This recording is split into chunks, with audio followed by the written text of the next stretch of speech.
Joy to Southeast Asia.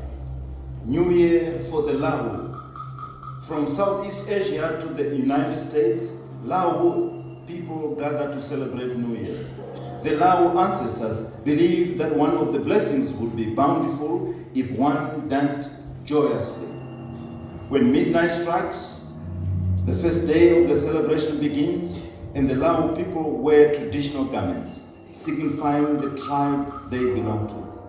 The village leader will pick a pine tree as a centerpiece for the village.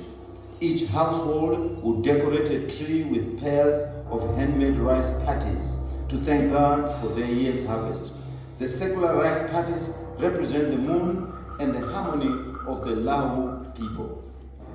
The villages host each other in the fellowship with a ceremony of unique dances showcasing the Laʼ Huǐ lifestyle. The men begin with a dance while playing the god mouth organ. The women succeed the men dancing with elaborate footwork and playing percussive instruments such as the hand drums, cymbals, and gongs.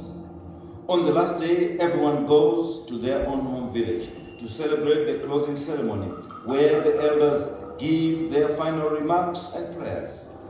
The pine tree is outside the village so it can decay back into the earth. The tree removal must be done in this manner, or it will bring bad luck or a curse.